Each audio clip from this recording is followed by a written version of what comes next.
Imaginez un peu, un écrivain tellement ambitieux qu'il ne se contente pas d'écrire un livre, mais qu'il décide de créer un monde complet.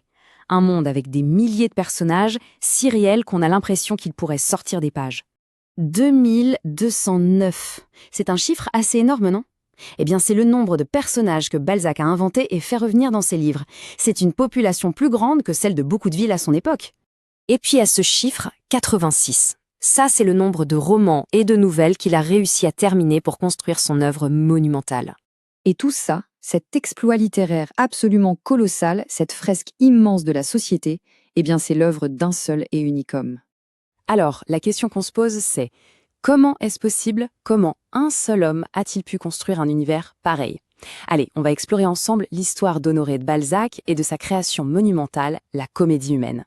Ce qu'il faut comprendre, c'est que l'ambition folle de Balzac, elle n'était pas que purement artistique. C'était aussi et peut-être surtout une course complètement désespérée contre la faillite. Balzac, il venait d'une famille bourgeoise.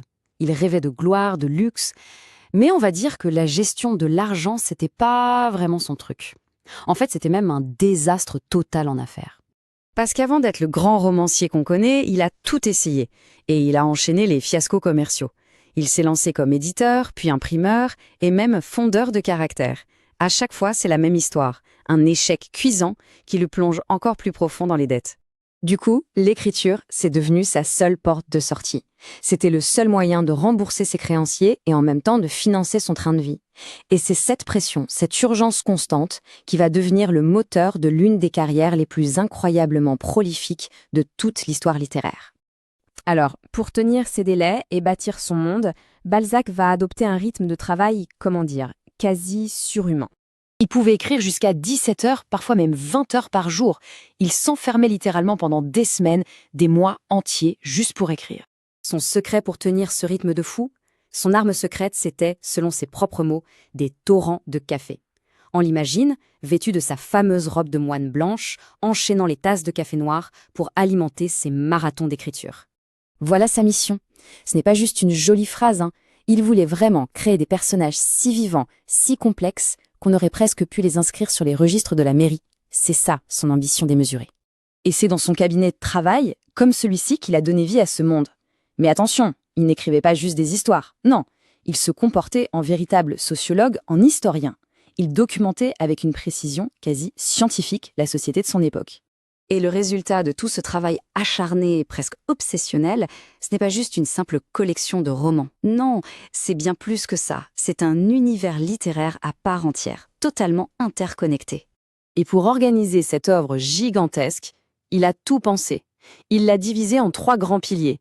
D'abord, les études de mœurs, pour décrire les effets sociaux. Ensuite, les études philosophiques, pour chercher les causes des passions. Et enfin, les études analytiques, pour examiner les grands principes qui régissent la société. Une structure hyper ambitieuse.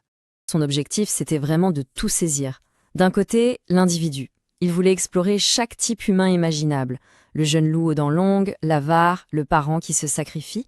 Et de l'autre côté, la société dans son ensemble. Dépeindre tous les milieux, des salons parisiens les plus chics aux petites galères de la vie en Provence. Et là, il a une idée qui va tout changer, une idée vraiment révolutionnaire pour l'époque, faire en sorte que ces personnages vivent et vieillissent d'un roman à l'autre. C'est une première.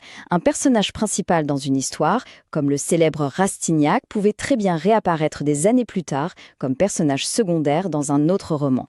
Et ça crée un monde incroyablement dense, cohérent, un monde qui donne une impression de vie, de réalité bien plus forte que tout ce qui avait été écrit avant. Et c'est ça son héritage. Au-delà de ces histoires fascinantes, Balzac a littéralement inventé un nouveau genre, le roman réaliste. Malheureusement, ce travail de titan a eu un prix. Consumé par cette cadence infernale, Balzac s'éteint en 1850. L'ironie tragique, c'est que ça arrive seulement 5 mois après avoir enfin pu épouser Ewelina Hanska, l'amour de sa vie qu'il a attendu pendant des années. Le jour de son enterrement, c'est un autre géant de la littérature, Victor Hugo, qui prononce son éloge funèbre. Et il trouve les mots justes pour résumer l'ampleur de son œuvre. En gros, il célèbre le créateur d'un monde littéraire qui, lui, survivrait à tous les empires. Et ça nous laisse avec une question qui reste ouverte. Est-ce qu'une ambition pareille, cette volonté de capturer l'entièreté d'une société dans une œuvre, serait encore seulement possible à notre époque ?